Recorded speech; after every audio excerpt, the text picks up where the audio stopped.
Bismillahirrahmanirrahim. Assalamualaikum warahmatullahi wabarakatuh. Waalaikumsalam warahmatullahi wabarakatuh. Selamat malam teman-teman semua. Kembali lagi bersama saya Mbah Wongso Prayoga, dan di sini saya bersama Mas Dobleh.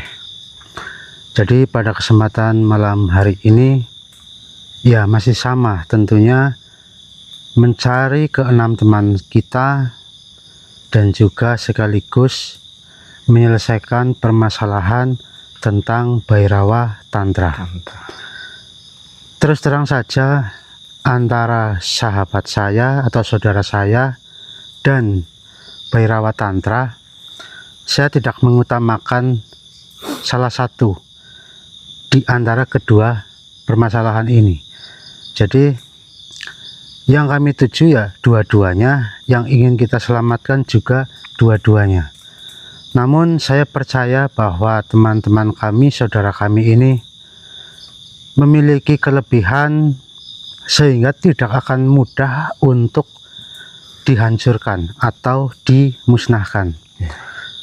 Dan saya juga meyakini mereka tidak akan membunuh teman-teman saya, karena yang mereka inginkan dari kami itu ibaratnya belum tercapai.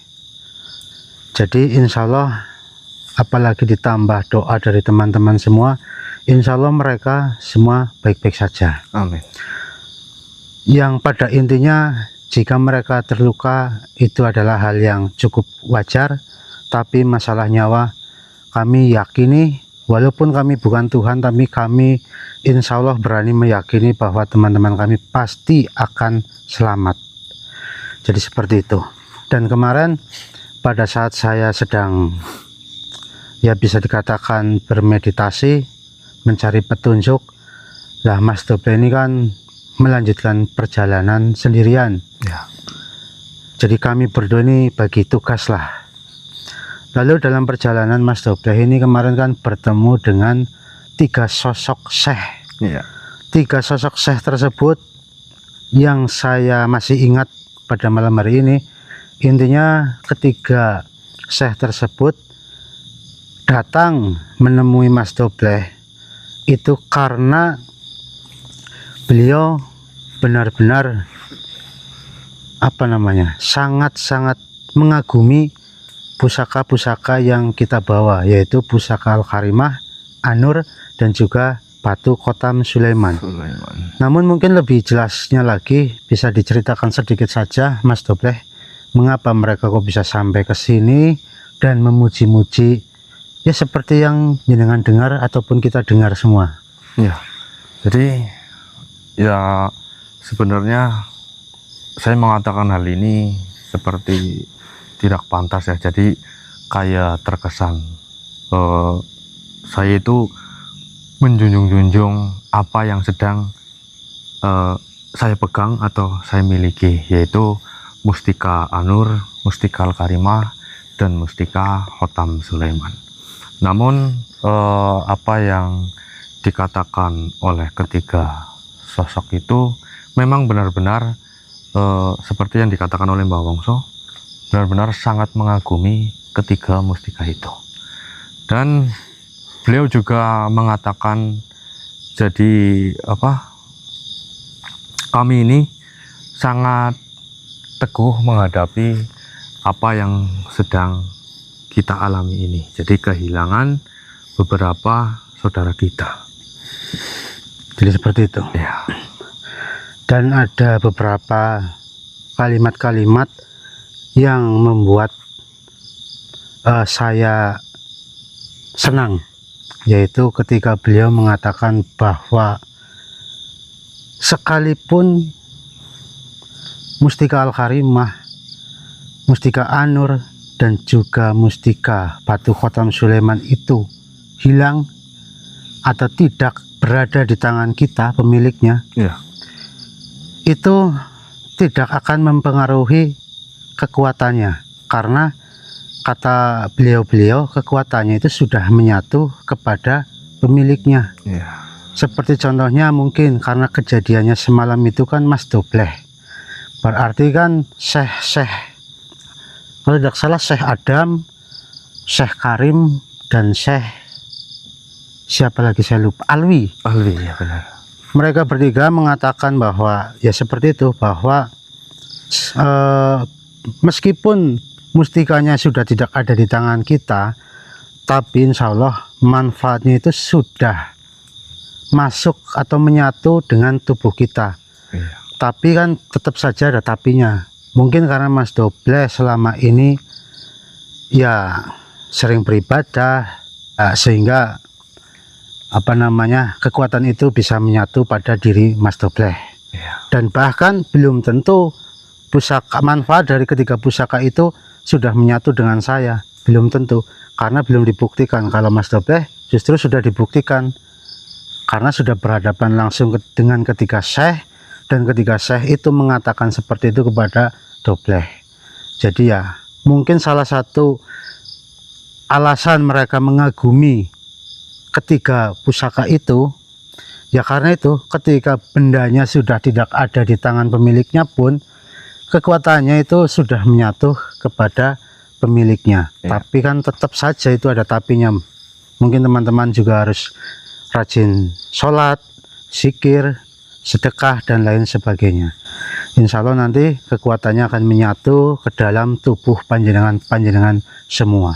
Dan malam hari ini kita akan melanjutkan perjalanan yang masih sama dengan visi misi menyelamatkan teman-teman kita dan juga melenyapkan bayi rawat tantra. Ya. Mudah-mudahan malam hari ini kita mendapatkan petunjuk. Namun sebelum kita melanjutkan perjalanan, alangkah baiknya kita berdoa terlebih dahulu. Berdoa mulai.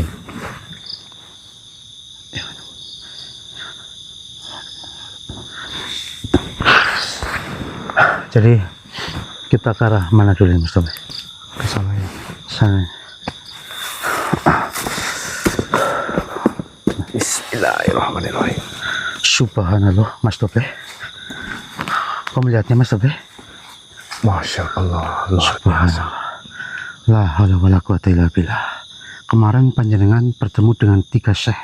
Iya benar. Sekarang kita bertemu lagi dengan berapa itu Mas Doble? 6 sosok. Subhanallah.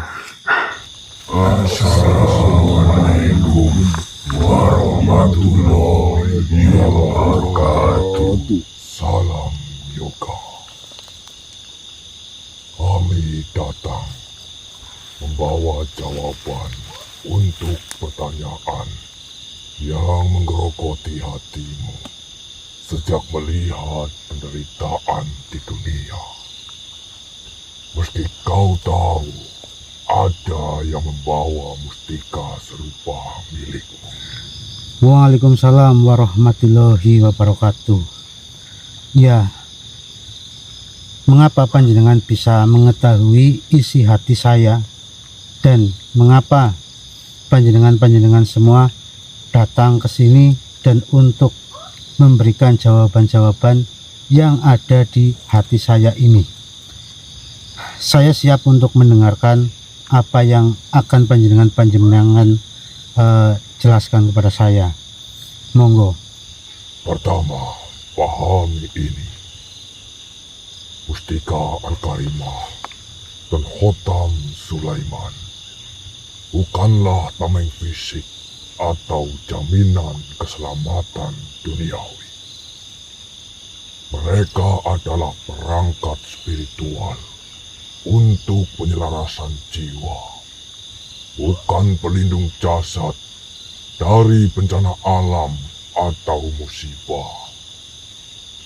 Bayangkan seorang ahli hikmah yang membawa Khotam Sulaiman. Batu itu memberinya kebijaksanaan untuk membangun rumah yang kokoh dan tahan gempa, mengajarkan masyarakat mitigasi bencana dan bersikap tenang saat gempa terjadi.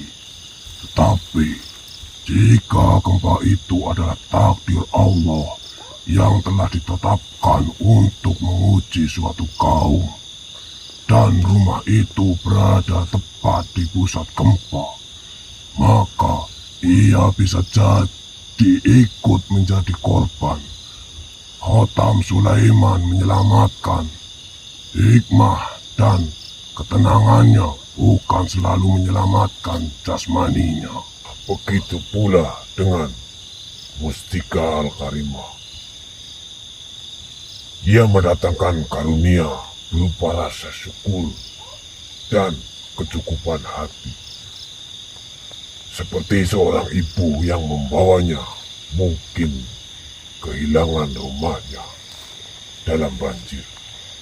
Tetapi hatinya yang dipenuhi Al-Karimah akan membuatnya bersyukur karena keluarganya selamat, ikhlas, dan mampu bangkit kembali. Al-Karimah menyelamatkan hatinya dari keputusasaan, bukan selalu menyelamatkan hartanya dari sebuah bencana. Lalu, mengapa ada orang baik, bahkan dipercaya membawa mustika yang tak terselamatkan? Itu masuk dalam ranah misteri ilahi atau al-ghaib. Allah berfirman, boleh jadi kamu membenci sesuatu, padahal dia amat baik bagimu. Dan boleh jadi kamu menyukai sesuatu, padahal dia amat buruk bagimu. Allah mengetahui, sedang kamu tidak mengetahui.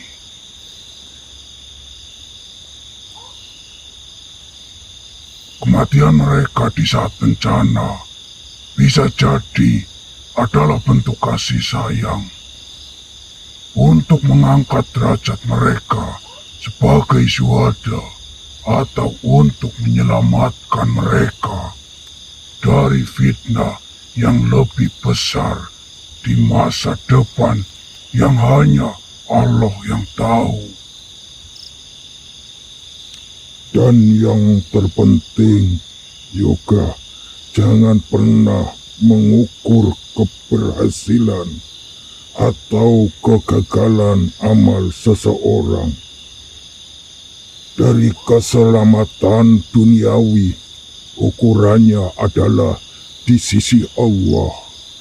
Seorang syahid yang gugur ada orang yang paling berhasil menurut timbangan langit. Mustika-mustika itu bertugas mempersiapkan jiwa mereka untuk mencapai kesuksesan abadi itu, meski jalan melalui pintu musibah. Yoga, tugasmu bukanlah menjadi dewa penjaga yang mencegah semua bencana. Itu adalah kehendak dan hikmah Allah. Tugasmu adalah menjadi saluran rahmat dan cahaya setelah bencana terjadi. Menenangkan hati yang panik, menguatkan yang lemah, dan mengingatkan semua bahwa di balik musibah ada ampunan, pahala, dan pelajaran. Itulah penerapan Mustika Al-Karimah. Bersyukur dan berbagi dalam kesulitan. Dan Khotam Sulaiman bijak dan tegar menghadapi ujian. Lepaskanlah beban itu dari pundakmu. Kau tidak disuruh menjadi penjamin keselamatan fisik seluruh umat manusia. Kau disuruh menjadi penjaga cahaya hati di tengah kegelapan apapun, termasuk kegelapan musibah. Itulah tugas yang mungkin dan mulia. Ya, saya mengerti. Terima kasih. saya akan fokus pada peran saya sebagai penjaga cahaya, bukan sebagai pengendali takdir.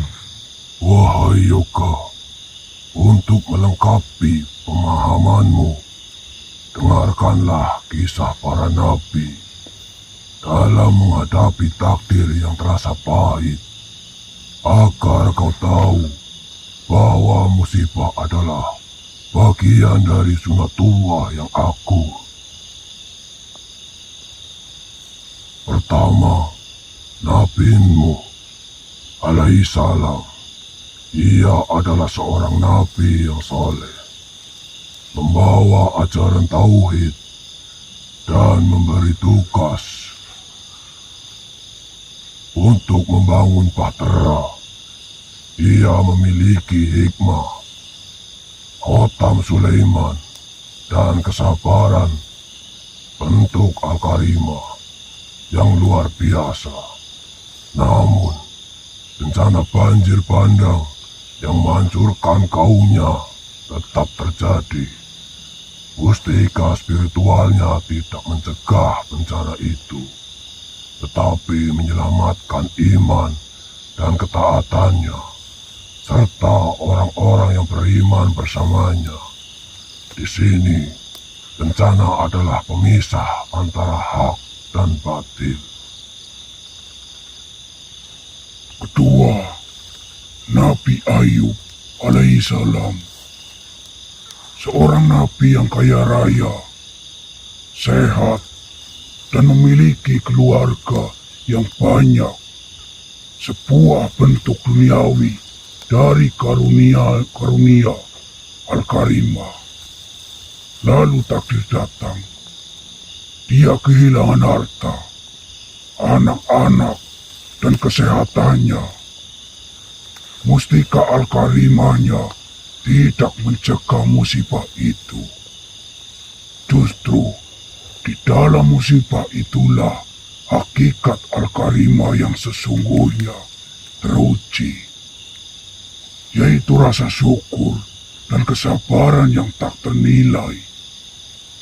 Dia bersabar dan Allah mengembalikannya segalanya kepadanya. Bencana adalah ujian pemurnian iman. Nabi Yunus alaihi salam, seorang nabi yang meninggalkan tugasnya sebentar lalu ditelan ikan besar. Di dalam kegelapan, perut ikan dalam bencananya yang menimpa dirinya sendiri. Mustika an-nurnya, yaitu cahaya tauhid dan penyerahan diri yang bersih. La ilaha illa anta subhanaka inni kuntum minadh-dhalimin. Tidak ada Tuhan selain Engkau, Maha Suci Engkau. Sesungguhnya aku adalah termasuk orang-orang yang zalim. Bencana personel itu menjadi sebab taubat dan pengangkatan derajatnya.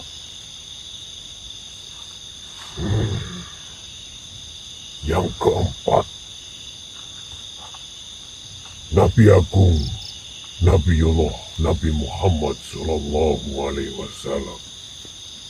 Manusia yang teragung, pembawa cahaya sejati, An-Nur.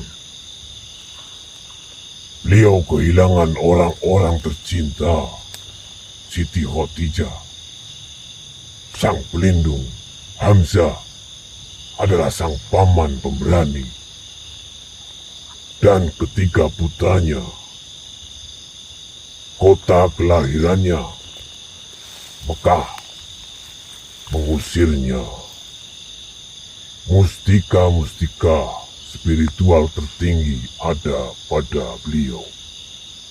Namun takdir pahit itu tetap terjadi. Lalu mengapa?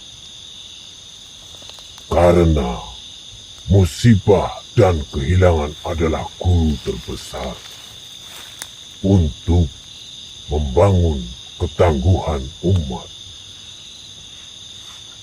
Mengajarkan bahwa cinta dan loyalitas tertinggi hanya untuk Allah Subhanahu wa Ta'ala. Mempersiapkan kemenangan hakiki di yaumil akhir. Lihatlah Yoga, para nabi manusia terpilih yang paling dekat dengan Allah tidak kebal dari takdir yang tampak sebagai bencana. Mustika spiritual mereka berfungsi bukan untuk menghindarkan musibah, tetapi untuk menghadapi dan mengambil hikmah dari musibah dengan cara terbaik. Dengan sabar, syukur, tawakal, dan tetap pada prinsip tauhid. Maka, bencana alam yang melanda suatu wilayah bukanlah tanda bahwa mustika tidak bekerja atau bahwa penduduknya semua jahat. Ia adalah bagian dari hukum alam sunatullah yang Allah tetapkan, yang bisa menjadi ujian, peringatan, atau pembersihan. Peran seorang pembawa cahaya seperti dirimu adalah menjadi nabi kecil di tengah umat, mengingatkan untuk bersabar, membantu sesama, dan mengambil ibrah, persis seperti yang dilakukan para nabi ketika musibah menimpa kaumnya. Jadi, bebaskan dirimu. Jangan lagi memikul beban. Mengapa mustika tidak mencegah bencana? Ikulah tugas bagaimana menguatkan hati manusia saat bencana datang. Dengan cahaya yang telah menyatu dalam jiwamu. Yoga, sekarang ikatlah semua benang hikmah yang telah kau terima menjadi satu tenunan, makna yang akan menjadi pakaian jiwamu selamanya. Pertama, tentang hakikat perjuangan. Perjuanganmu melawan Bhairawa Tantra adalah cermin dari perjuangan setiap jiwa melawan Bhairawa Tantra dalam dirinya sendiri, yaitu nafsu, kesombongan, dan penyimpangan. Kemenanganmu nanti bukan hanya untuk dunia, tetapi sebagai bukti nyata bahwa cahaya memang bisa mengusir kegelapan, agar setiap manusia memiliki referensi harapan. Dan yang kedua, tentang fungsi sejatimu. Kau bukanlah dewa penyelamat. Kau adalah tanda hidup bahwa jalan spiritual yang lurus, yang bersumber dari tauhid, masih bisa ditempuh. Tanda bahwa kejujuran, kerendahan hati, dan ketekunan lebih kuat daripada semua sihir dan tipu daya. Keberadaanmu kelak setelah semua ini lebih penting dari kemenangan. Yang ketiga, tentang hubungan dengan dunia. Dunia akan tetap seperti adanya. Campuran kebaikan dan keburukan, kejujuran dan kemunafikan, bencana dan keberkahan. Jangan berharap mengubahnya seluruhnya. Tugasmulah menjadi titik terang di dalamnya, seperti bintang di malam hari. Dirimu tidak perlu menerangi seluruh langit. Cukup bersinar secara terus-menerus di posisimu. Maka orang-orang yang tersesat akan menemukan arah. Keempat, tentang mustika dan diri. Mustika Al-Karimah, An-Nur, dan Khotam Sulaiman. Telah kau alami esensinya. Sekarang wujudkanlah, terus tanpa simbol. Jadikanlah pribadi yang mulia, karim dalam sikap bercahaya, nur dalam kebenaran, dan berwibawa, khotam dalam keteguhan prinsip. Itulah penyatuan tertinggi. Kelima, tentang takdir dan tindakan. Terimalah takdir dengan lapang, karena itu adalah tanah Allah. Tapi berjuanglah dalam tindakan dengan maksimal, karena itu adalah ranahmu. Seperti petani yang bertawakal pada hujan, tetapi tidak pernah berhenti mengolah sawah. Hadapi Bhairawa Tantra dengan segala kemampuanmu, namun serahkan hasilnya hanya padanya. Keenam, tentang kembali dan mengabdi. Setelah ini, kau akan kembali. Jangan jadi asing. Masuklah kembali ke dalam kehidupan sebagai abdi. Abdilah bagi keluargamu, tetanggamu, dan bangsamu dengan mustika yang telah menyatu dalam dirimu. Cahaya terbaik adalah yang menerangi hal-hal kecil di sekitarmu. Ketujuh, dan sebagai penutup, tentang rahasia teragung. Rahasia teragung dari semua perjalanan ini adalah cinta atau mahabbah. Cintamu pada Allah yang membuatmu rela menjalani semua ini. Cinta pada kebenaran yang membuatmu bertahan. Dan nantinya, cintalah pada sesama yang akan menjadi bahan bakar pengabdianmu. Jagalah cinta itu. Jangan biarkan ia terkikis oleh kepahitan atau kesombongan. Karena pada akhirnya, hanya cintalah yang abadi dan mampu mengubah dunia. Satu hati pada satu waktu. Mohon maaf sebelumnya. Wahai para utusan langit yang mulia, izinkanlah saya untuk bertanya beberapa hal terakhir. Silakan. Tanyalah, Yoga.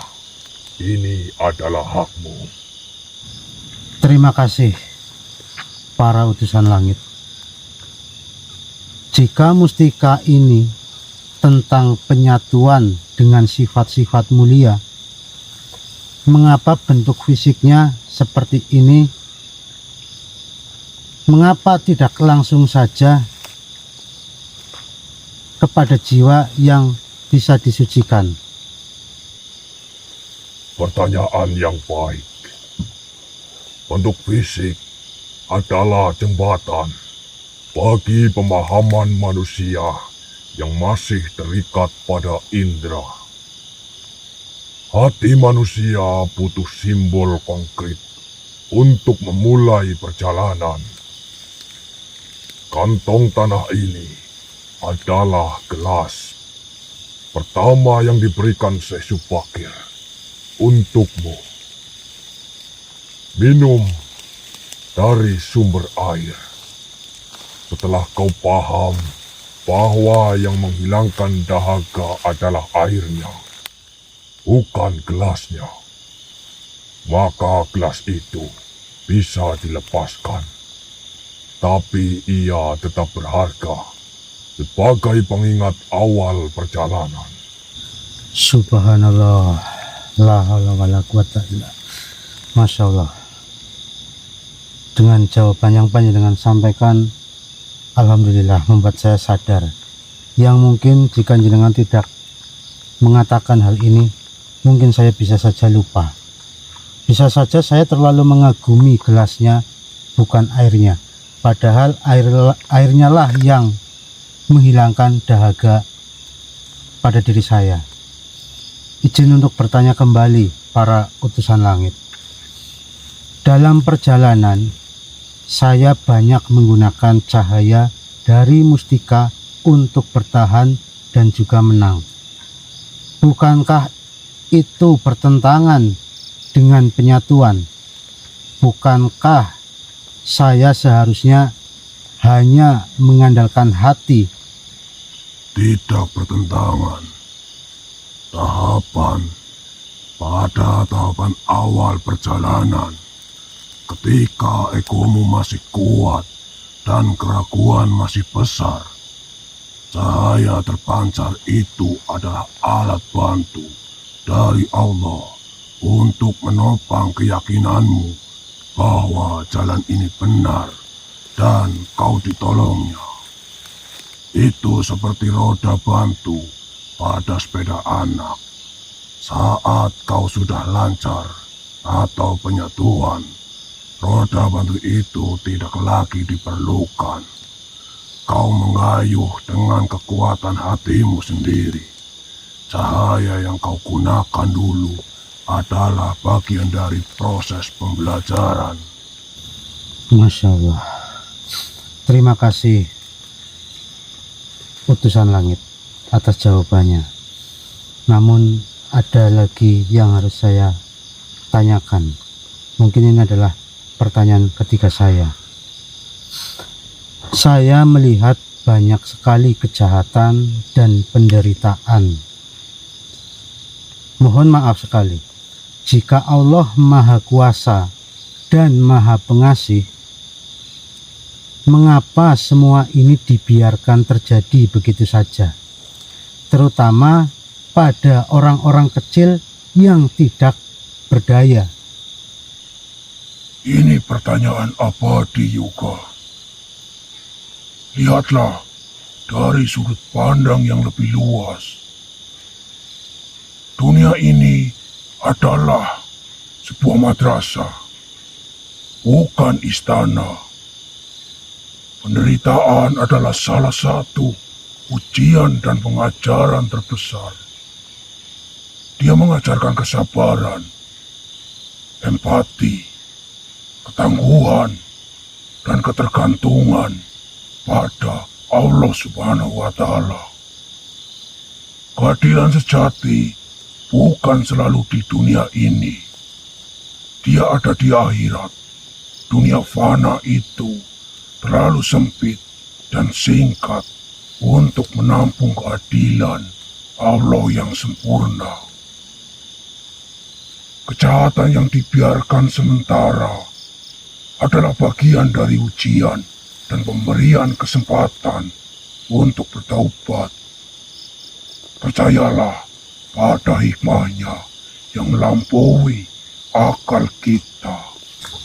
Terima kasih utusan langit. Namun izinkan saya untuk bertanya kembali. Dan mungkin ini adalah pertanyaan yang keempat. Mohon izin, bagaimana saya tahu nanti setelah semua ini bahwa saya tidak akan terjebak kesombongan spiritual, bahwa saya tidak menjadi seperti yang saya perangi? Yoga, pertanyaan ini adalah bukti bahwa dirimu sudah di jalan yang benar.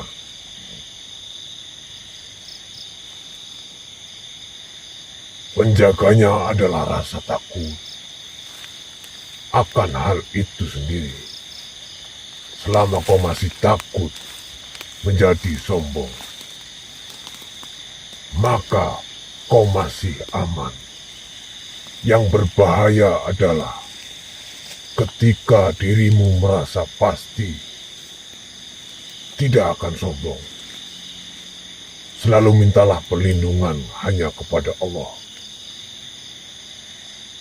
Ya Allah, aku berlindung kepadamu dari kesombongan, dan jangan pernah memisahkan diri dari komunitas atau sebuah jamaah. Dinding pertama kesombongan adalah mengasingkan diri dan merasa paling benar. Baik, terima kasih utusan langit. Mungkin ini yang terakhir. Apa satu pesan paling sederhana yang harus saya bawa pulang untuk semua orang ataupun semua umat manusia? Sangat sederhana, Yoga. Jadilah baik, tuluslah, dan bersabarlah. Kebaikan akan mengundang rahmat. Ketulusan akan memurnikan amal. Kesabaran akan membuatmu bertahan melewati segala ujian. 3 hal itu adalah inti dari semua ajaran langit. Itulah Mustika Al-Karimah, Mustika An-Nur, dan Mustika Khotam Sulaiman dalam tindakan sehari-hari. Pertanyaanmu habis. Keraguanmu terjawab. Sekarang, yang tersiksa hanya aksi. Pergilah, Yoga. Selesaikan tugasmu. Dan ingat, kau tidak pernah berjalan sendiri. Seluruh alam yang tunduk pada kebenaran ada di belakangmu.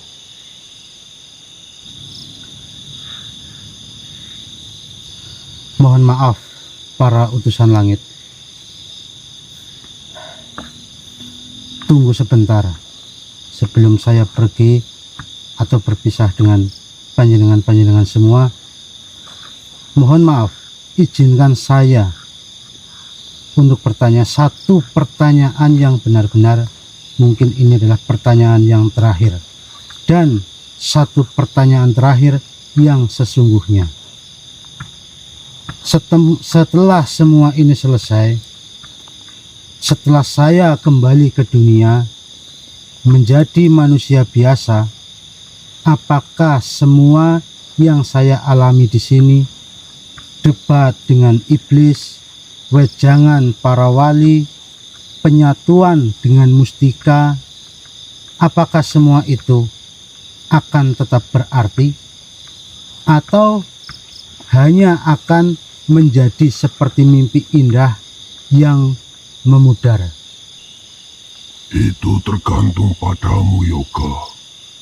Makna tidak terletak pada pengalaman, tapi pada bagaimana kau mengukirnya di lempengan hatimu.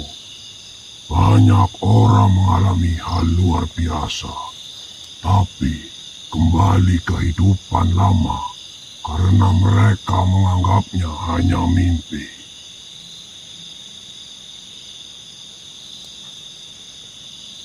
Pengalamanmu adalah pahat. Kehidupan sehari-harimu nanti adalah batu mualamnya. Apakah kau akan menggunakan pahat itu untuk mengukir mahakarya ketakwaan, atau hanya akan menyimpannya di lemari dan membiarkan batumu tetap kasar? Setiap kali kau bersabar saat marah, itulah ukiran. Setiap kali kau bersyukur dalam kesederhanaan, itulah ukiran. Setiap kali kau jujur saat bisa menipu, itulah ukiran. Tapi bagaimana saya menjaganya agar pahat ini tetap tajam, agar tidak tumpul oleh rutinitas dunia?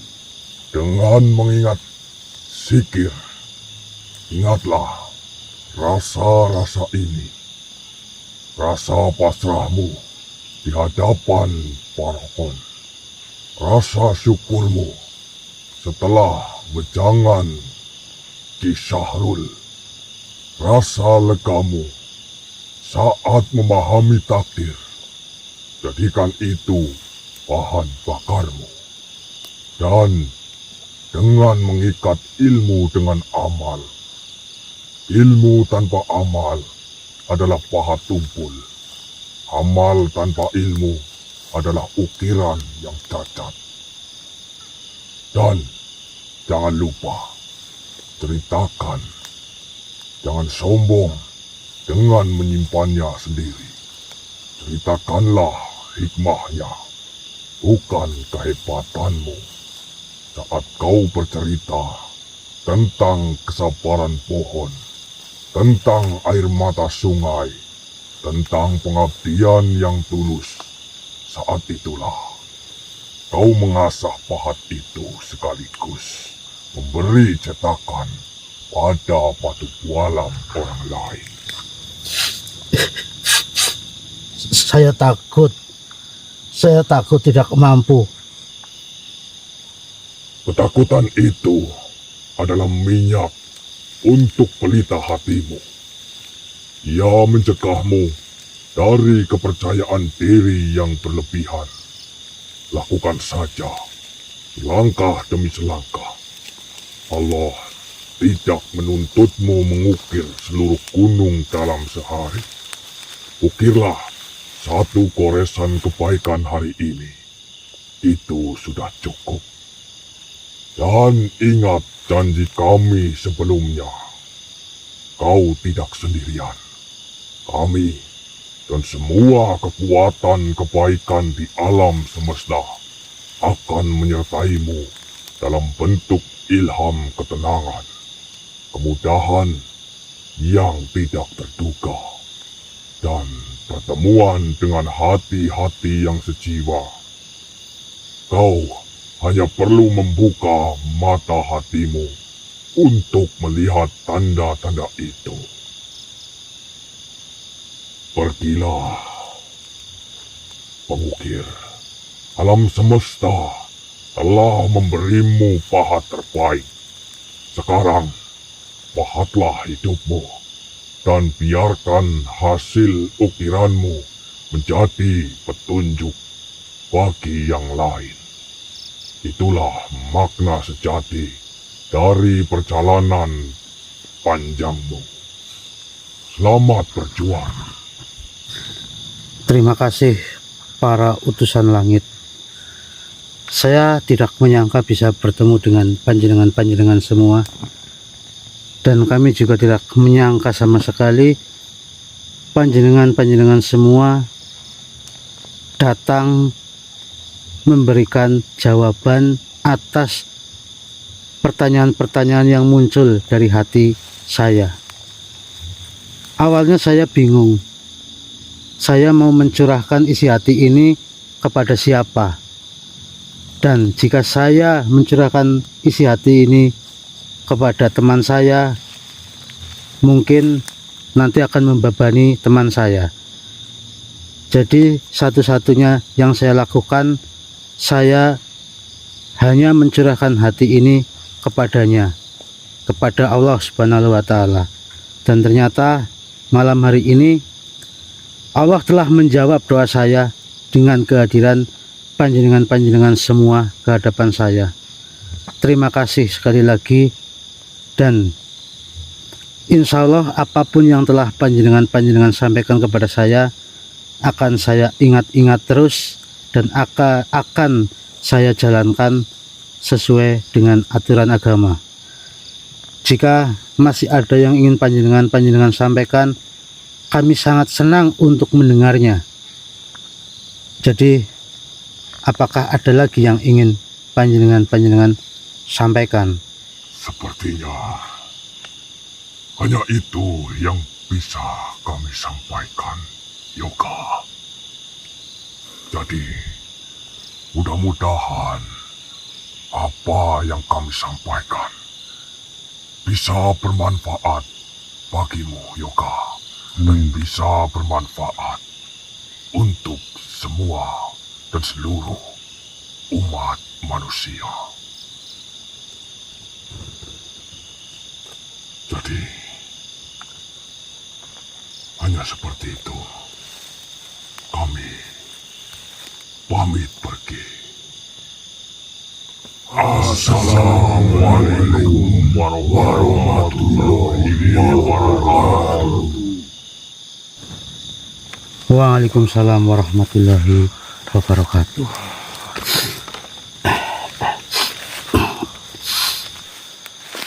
Ini baterainya kenapa sih, Mas Sob?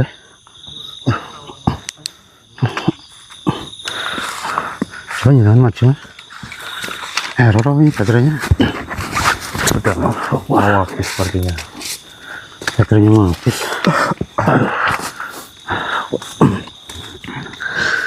Alhamdulillah, Masya Allah. Jadi memang ya semenjak kejadian itu ya Mas Dobleh, kejadian bencana-bencana yang melanda suatu wilayah. Iya. Mungkin yang terparah di antara musibah-musibah bencana itu ya kita sebut saja seperti yang terjadi di sini, Banjar ya kalau tidak salah. Terus yang lebih parah lagi itu yang ada di Sumatera, Aceh, dan mana lagi itu saya lupa. Intinya pada saat bencana-bencana itu terjadi di berbagai wilayah di Indonesia, bukan hanya saya yang berpikir seperti itu, namun Mas Dobleh juga sama memikirkan hal ini. Bahkan saya juga yakin banyak orang-orang yang memikirkan tentang hal ini atau mempertanyakan hal ini kepada diri sendiri. Jadi yang ada di dalam pikiran ataupun hati saya kemarin-kemarin itu memang selalu membuat saya tidak bisa tidur, membuat pikiran-pikiran menjadi kacau, karena kami memikirkan penderitaan di dunia ataupun lebih tepatnya di Indonesia. Meski saya tahu bahwa sebenarnya kan dari wilayah yang terjadi bencana itu juga kan ada beberapa orang yang pernah memesan atau yang memiliki, seperti contohnya Mustika Badar Bumi, Iya. ada juga yang memiliki tasbih, ada juga yang memiliki batu Al-Karimah, lalu ada juga yang memiliki batu Khotam Sulaiman, Al-Karimah, dan lain sebagainya. Kita yang dulu mencari benda-benda tersebut, kita kan sering mendengar dari para penjaga-penjaga di saat kita mencari benda-benda tersebut. Mereka kan banyak yang mengatakan bahwa benda-benda tersebut ibaratnya itu bisa menyelamatkan umat dari bencana, membuat rezeki semakin bertambah dan lain sebagainya. Tapi dalam kenyataan ya ada banyak juga yang merasakan manfaatnya seperti itu, tetapi ada juga yang belum merasakan manfaatnya. Tapi yang menjadi pertanyaan kan bukan manfaat itu, tapi kenapa di wilayah tersebut padahal ada orang yang memiliki benda, ya kita katakanlah Al-Karimah atau Khotam Sulaiman, tapi kenapa wilayah itu terkena musibah bencana alam yang begitu dahsyat? Lalu yang menjadi pertanyaan diri saya kepada diri saya sendiri, begitupun Mas Dobleh kepada diri Mas Dobleh sendiri, ya pertanyaannya itu, kalau pertanyaannya kenapa di wilayah itu padahal ada seseorang yang memiliki benda tersebut kok masih terkena bencana, itu mungkin masih gampang dijelaskan. Tapi pertanyaan ini yang membebani kami selama ini, kenapa orang yang memiliki mustika Al-Karimah ataupun mustika An-Nur, bahkan mungkin mustika Khotam Sulaiman, kenapa orang tersebut malah meninggal karena bencana tersebut? Itu kan pertanyaan-pertanyaan yang selalu kita pikirkan ya Mas Dobleh. Dan mungkin juga ada teman-teman yang bertanya dalam hati seperti itu. Pastinya seperti itu. Dan alhamdulillah baru saja saya kedatangan para utusan langit dengan jumlah 6 tadi kalau tidak salah. Ya. Mereka datang tanpa saya bertanya, mereka langsung mengatakan bahwa mereka datang membawa jawaban untuk pertanyaan yang menggerogoti hati kami sejak kami melihat penderitaan di wilayah-wilayah yang terkena bencana. Dan alhamdulillah mereka menjelaskan tentang hal ini dengan sangat-sangat jelas, dan mudah-mudahan harapan kami mereka bisa mengerti dan memahami tentang apa yang para utusan langit ini katakan kepada kami. Namun di sini saya akan menegaskan lagi atau menyimpulkan dengan apa yang tadi para utusan langit katakan. Pertanyaan yang tadi kita katakan yang sangat-sangat membebani kita. Mengapa ada orang baik bahkan memiliki mustika Al-Karimah, An-Nur, dan juga Khotam Sulaiman malah tidak terselamatkan? Nah, ini menurut kami dan menurut utusan-utusan langit tadi, bahwa itu adalah termasuk dalam ranah misteri ilahi atau al-ghaib. Dan Allah berfirman, boleh jadi kamu membenci sesuatu padahal ia amat baik bagimu, dan boleh jadi kamu menyukai sesuatu padahal ia amat buruk bagimu. Allah mengetahui sedang kamu tidak mengetahui. Itu ada ada lagi dalam surat Al-Baqarah, kematian mereka di saat bencana bisa jadi adalah bentuk kasih sayang Allah untuk mengangkat derajat mereka sebagai syuhada, atau untuk menyelamatkan mereka dari fitnah yang lebih besar di masa depan yang hanya Allah yang tahu. Benar. Dan yang paling penting, kita tidak boleh pernah mengukur keberhasilan atau kegagalan amal seseorang dari keselamatan duniawinya. Ukurannya adalah di sisi Allah.